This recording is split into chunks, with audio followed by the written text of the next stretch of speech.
So after taking a listen to the audio recording that I provided just above this link, I think you can hear, maybe not see, but I think you should be able to hear one of the reasons that McBride might have chosen this structure for her novel.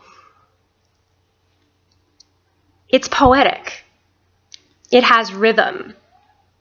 It can be chanted. For me, I read the entire book this way, chanted as poetry.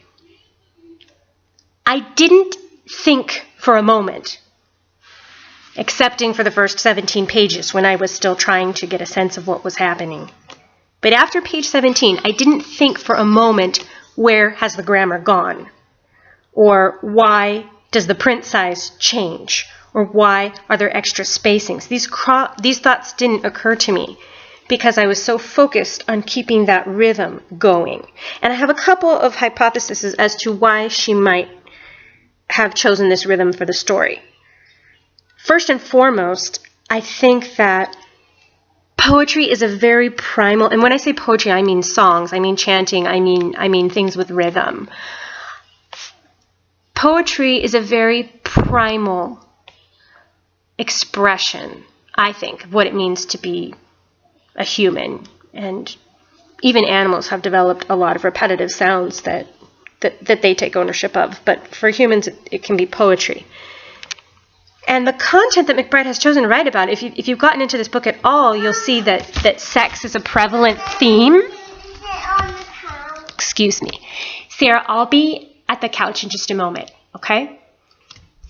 Sex is a very prevalent theme. If you continue onward to the book, particularly the third and final part, violence is going to show its face. So we've got this trio of themes. We've got this violence, we've got this sex, and then we've got this chanting. So we have these very, very primal content syncing up with this more primal language or method of communication. So I think on one level, McBride might have chosen the structure as a complement to the content.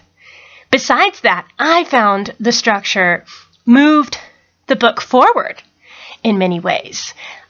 When plot became difficult, when images became difficult, when I might have doubted whether or not I wanted to read to the next scene, to the next touch, to the next transgression, the rhythm kept me moving forward. And it was almost as if you're singing halfway through Happy Birthday. It just feels unnatural to stop in the middle of the song. Obviously, this song is not Happy Birthday, although maybe it is in some ways. The birth of something, certainly. We can discuss that in another conversation. But I did find that the momentum of the chanting kept this a page turner.